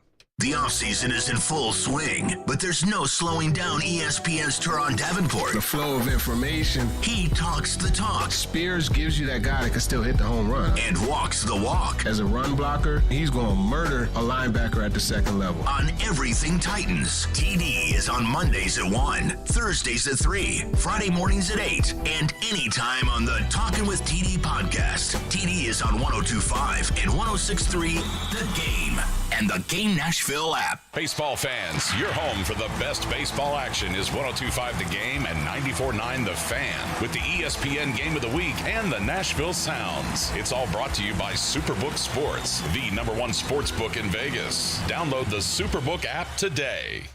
Music City will be rocking June 23rd through the 25th with a different sound, the sound of NASCAR. Start your engine! The Ally 400 is back at Nashville Superspeedway, and this year, it's a night race. NASCAR in Nashville. It's guitars and fast cars under the lights. Visit NashvilleSuperspeedway.com to get your tickets for the triple header weekend, including the Ally 400, Tennessee Lottery 250, and the Rackley Roofing 200 today.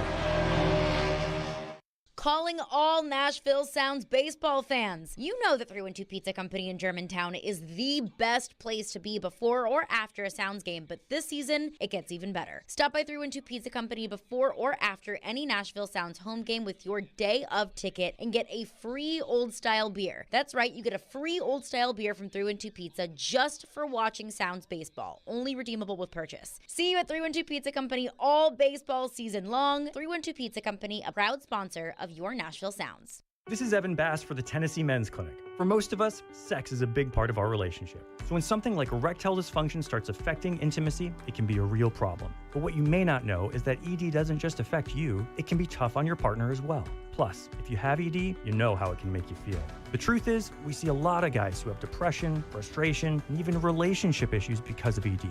But we don't want ED to impact you or the one you love anymore. The Tennessee Men's Clinic tackles ED. Our urologists and medical providers take a comprehensive approach and have treated thousands of men with treatments that are successful in nearly 90% of cases.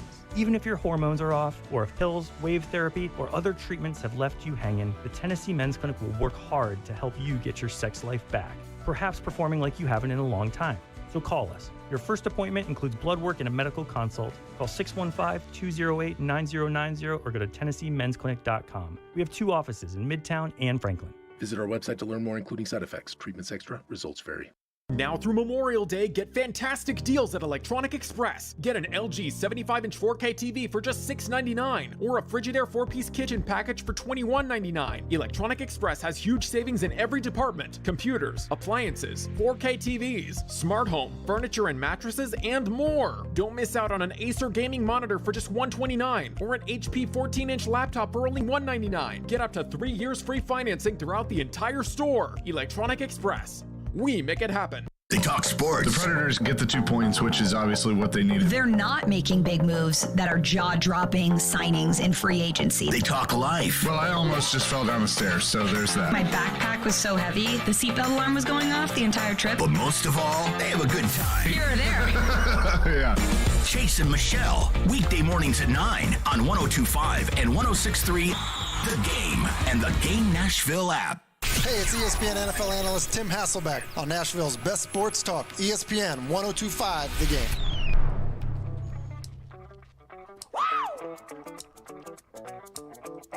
Welcome back in. Robby and Rexrode here on 102.5, 106.3 The Game. Hit us up on the phone or text line, driven by WilsonCountyHoney.com, 615-737-1025. Talking about Titans, we've kind of veered into Caleb Farley discussion, which I did not expect.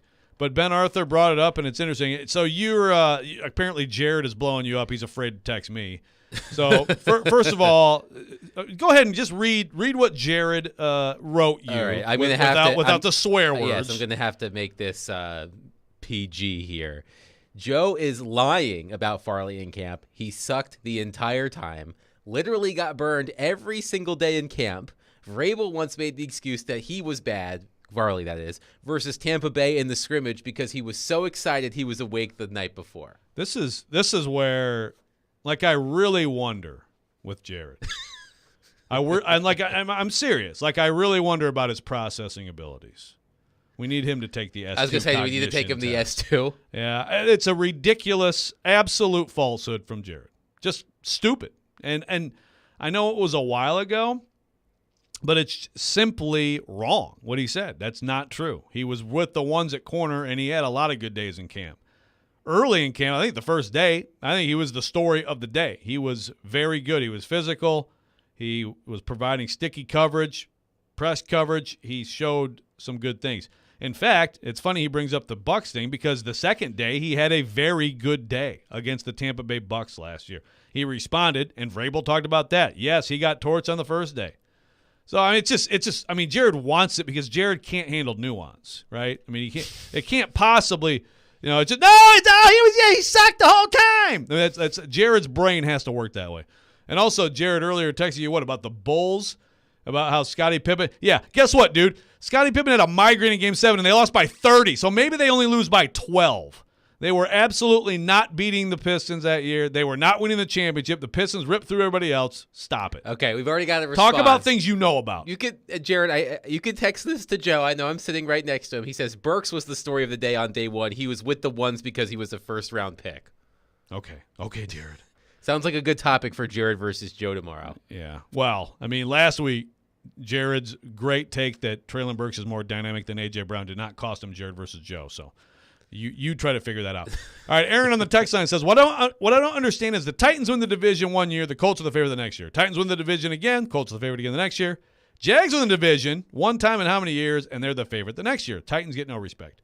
So you have to admire the Colts hype machine. No, the Colts hype machine was crazy. I mean, a year ago, Matt Ryan was like, "Oh my gosh, it's General Patton out here." I mean that is the effect that having Carson Wentz in your organization will do. I'm sure there are going to be plenty of stories about Sam Howell in Washington and how he's this great up and coming leader. Now that Carson Wentz is gone, it's the Carson Wentz effect. But the hype machine, to the texter's point, the hype machine around the Colts it's impressive. I mean, the stories out of Indianapolis, which is find a way to bleed into the national conversation. We talk about how the Titans. We've talked about this in the past, how the Titans over the past few years have not received the respect they may have deserved from outside sources. The Colts, on the other hand, have gotten too much respect. They went way over respect. It's the other end of the spectrum. Yeah. Anyway. Yeah, no, I mean, now Matt Ryan will be calling Colts games, maybe. Yeah, no, that's true. The Colts have been, overvalued for years. For sure. Now, I will say, look, Aaron, in this particular instance, I don't think there's a reasonable other favorite than the Jags right now. Like and Ben laid it out. They did get lucky. They did get lucky because the Titans collapsed because they weren't going to win the division. However, they did have their own surge too, right? I mean, they figured something out around midseason, and they started playing really good football. And when you consider Calvin Ridley joining that offense, by the way, he's pretty good, when healthy, before the gambling stuff. They should be the favorite. Like it should. No one would argue. Like if anybody picked the Titans right now, I'd be like, "What? You're picking the Titans to win the division?" Like the Jags should be the favorite. Now, do I think they should be far and away the favorites? No, I think the Titans are the second best team clearly, and I don't think there's a massive gap. But I think the Jags being favorites is correct. Certainly, I get the contrast when you consider like you just said, Bingen, the overvaluing of the Colts. It's just a thing. I don't know. Maybe this year we'll see it. I made a joke, like my schedule column last week. I'm like, I'm sure like some of my colleagues will still find a way to pick the Colts to win the AFC South because it's like just something people do. It's like just check the box. Well, you have a rookie quarterback in Anthony Richardson. You have Jonathan Taylor. Or you have Gardner Minshew. You have Jonathan Taylor coming back from a down season. And he's still a great player, but definitely did not meet expectations last season. The bottom line is like they have a pretty good roster. It's not the roster that some people have thought it was, but right. I mean, at quarterback they have an issue. Like it's not realistic thing. Anthony Richardson is going to come in and rip it up. They have an issue or a Minshew. They have it. They do. They have an issue. That's a good point. They have an issue with Minshew. Yes. It's so like they should absolutely not be considered. Like it's Houston and Indy are the clear bottom two teams, in my opinion. There's Jacksonville. There's a small gap. There's the Titans, who are a contender to win it, contender for the playoffs, and then you have two teams that are going to be not close to 500, in my opinion. Yeah, I mean, I would have to go back and look at all of the games that the Jaguars won. Down the stretch till at the same time that the Titans were losing all of those games in a row. But there was certainly some luck involved. Which game was it where they had the interception there was a game in like week 15, 16 where they went on an interception. They went on a pick six. You're talking about the Jags against the Cowboys. The Cowboys. That's the game I'm thinking of. That was a huge win for them. Yeah, and yes, for sure. there was some luck involved. Yeah. I just to Ben's point, I'm skeptical. How good the Jags are going to be. I expect them to be a good team, and as you said, Calvin Ridley being in the lineup will certainly help after he missed all of last season. But yeah, how much better are they going to be? Are we talking about a 10-7 team here? Are we talking about a 9-8 team? I got them 11-6. Okay. I went through their schedule. Look, here's the thing. If you go through their schedule, go through the Titans' schedule too. The AFC South and NFC South play each other this year. Mm-hmm. So while they collectively stink, that also means their schedules are collectively soft. Yeah. So I look at the Jags. If you go through their schedule, I easily find 11 wins. Like right now, I went through. I guess we could. Maybe we'll do this. Maybe we'll do this tomorrow. Maybe we'll do this tomorrow. We can go through, get your picks. But at this point, I've got them a couple games better than the Titans. But I think the Titans, if they're 9-8, right in that range, they could still be in contention for the playoffs. It would be a lot of fun if Jags at Titans at the end of the season actually meant the division. I think it's going to be tough for the Titans to pull off, but yeah. But I mean the NFL at large thinks the Titans are going to be tanking so they can get like the number 4 pick. So what's interesting they is can get into Marvin Harrison the sweepstakes. FPI has predicts the records based on their algorithm, and it said the Titans record was going to be 7.5 wins, 9.5 losses. Like that's so you could round it up or down. So they could be 7-10, they could be 8-9. Like they're going to be an average to slightly below average team. Right. So we'll see, but it's I think it is more than like just that they're boring. I mean, when you get into the analytics and people think very little of their offense. It's hard to argue with that. I think people are sleeping a little bit on the defense. You can watch us streaming live on Twitch, Twitter, YouTube, and Facebook Live every day. Our video streaming brought to you by Superbook. Download their app today and use promo code THEGAME. And coming up next on Robby and Rexrode, the Rex Rant. 185! Every team needs a quarterback. 185! That's why we have Hasselbeck, bootleg, rollout, toss, touchdown. Tim. You can run good plays at the right time. ESPN NFL analyst Tim Hasselbeck gives his expertise on all things NFL. You evaluate players, and then you're turning them over to the coaching staff. Every Tuesday at noon. At the right time. With Caroline, Willie, and D-Mace. Tim on 102.5 and 106.3 The Game and the Game Nashville app. Hey, Ray Jeter here with Harness. Are you looking to take ownership in a position that will support your growth and development? We are an excavation and site utilities contractor. Several things set us apart from our competition, but we take the most pride in the professional development of our people. We have multiple openings for operators, pipe layers, and laborers. Our pay and benefits are second to none, including our 401k program. Apply today at selectharness.com. Harness LLC. Build people, move dirt.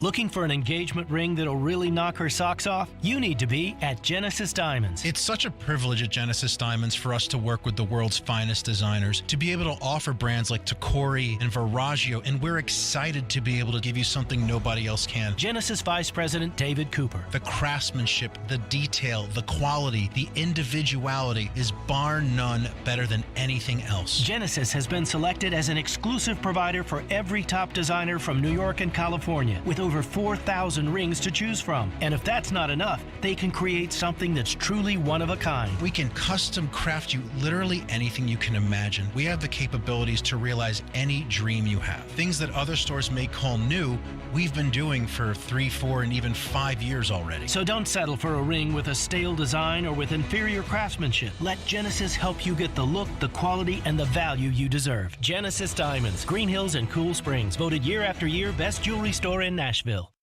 This week's Nashville's Best Deal is Beach Bend Park and Splash Lagoon. Big park, bigger fun, and big savings with buy one, get one free admission. 2 parks, 2 tickets for the price of 1 while supplies last at thegamenashville.com/deals. Beach Bend Park, where parking, tubes, and sunscreen are always free. Your ticket to summer fun and just a short drive to Bowling Green, Kentucky. Get your BOGO deal while they last at thegamenashville.com/deals. At Lowe's, we're always bringing pros more ways to save. Right now, get a DeWalt cordless impact driver for just $99. Was $159. That's a savings of $60. Plus, you'll always save big on job lot quantities when buying select building supplies in bulk. Lowe's knows savings. Lowe's knows pros. Selection varies by location while supplies last. Discount taken at time of purchase. See associate for details. Valid through 8/2. Lowe's reserves the right to limit quantities. This is Pre-Tection. Yep, Pre-Tection. The everyday skin protection ritual that protects your skin from mosquitoes. Pre-barbecue. Pre-playground. Pre-everything. Pre-every day. Prevention is the best protection. This summer, make sure you have off the #1 dermatologist recommended repellent brand, SC Johnson, a family company.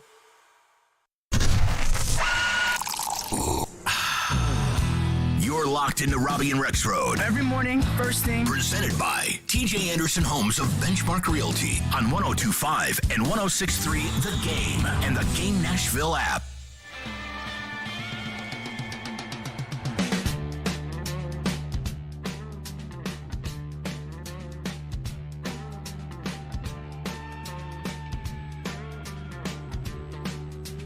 The time is now for the Rex Rant. Sounds like somebody's got a case of the Mondays. On Robby and Rexrode, here on ESPN, 102.5 The Game, and the Game Nashville app. Rolling down the street in a Hyundai Tucson. Wonder why you married a two? Laid back, with your mind on your hubby and your hubby on your nerves. Rolling down the street. Can we talk about this? Yeah, let's talk about it so I don't have to hear it. What is the genesis of that? Why were you doing that was for our 20th anniversary. I'm sorry, Joe. Somebody told me to play it. I'm sorry. No, it's fine. I mean, I think Michelle added that to the Rex Rant. Wait, you did a So you did an original rap of Gin and Juice for your 20th anniversary? Yeah, I mean, and your wife is still with you? Yeah, actually she thought it was pretty cool. I must say, because Katie sometimes doesn't love my gifts, but she actually thought that was pretty good. Did you do the whole song? Yeah, I did the whole song. I had some good lines in there. I got off track in the second or third verse or whatever, and it was I should have just recorded it, right? I mean, I probably, you know what I mean? Like, So when did you perform that? I mean, on our anniversary, which is September 21st. It was our 20th. So I was like, I had to. I mean, you know, I'm on the air. It's our 20th anniversary, so I was like, I should do. Oh, you did it on the air. Okay. Yeah, that was live on the air, man. Oh my god, that's even worse. I'm very, very hurt that you didn't. I missed that day. I'm sorry. Very hurt that you didn't. Yeah, I mean, I'll find the whole thing for you.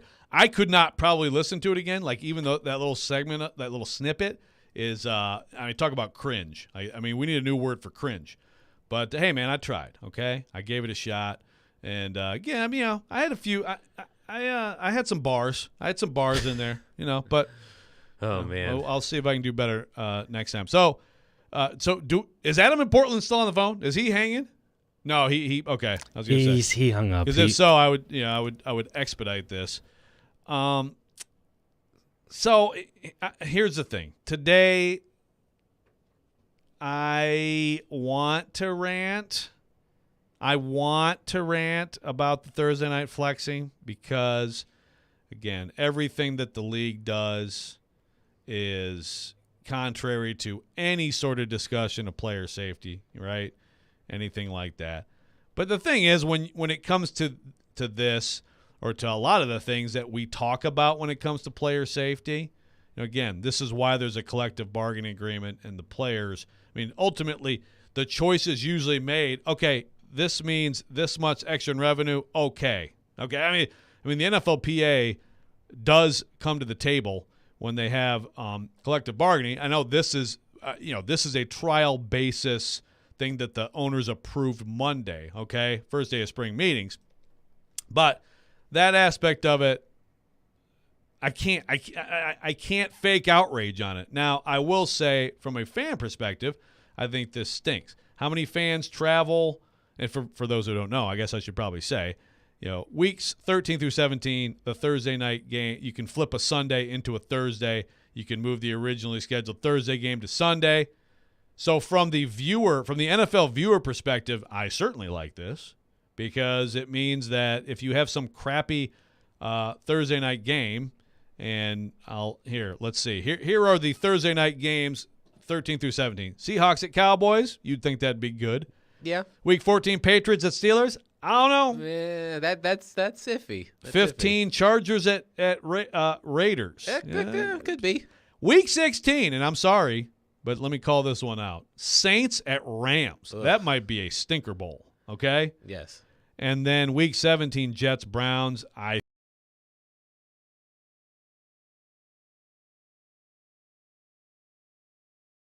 heavily for your Thursday night stuff. But how many fans travel for a Thursday night game? Because some do.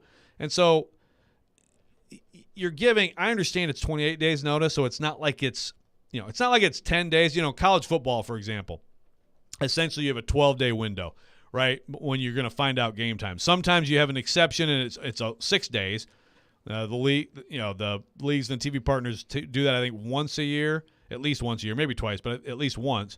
For the most part, TV times, you have a 12-day window. Okay, the Vols game, the Vols, Florida, that's going to be a 3:30, or it's a prime time, right? But it's the same day. So if you're traveling to follow your team, you're gonna go on Friday, and then you're either gonna tailgate till 2 or you're gonna tailgate till 7, whatever. With this, you're talking about jacking people's schedules around if they are, in fact, traveling. And I think with some fan bases to some cities, that is a thing. Yeah. Only real sickos travel to Thursday night games. Hey, some people have the means and they've got the free time, man. Right. But I guess if they have the means, then they can't be that I mean, mad. I guess if you're off, if you take a week of vacation and your team is on the road, you could go to a Thursday night game, then spend Friday, Saturday, maybe Sunday at, if it's a nice place and then go home. But yeah, I've never thought to myself, you know what I really want to do? Go to a Thursday night football game. Like it's never been enticing to me. Say that. I say that, yes. Until you go to Vegas on a Thursday night. You're like, oh man, a Thursday night football game in Vegas sounds quite enticing. Yeah, what about Saints? Yeah, what about next time the Saints are playing at the Raiders and if they have a Thursday night game? Then you could just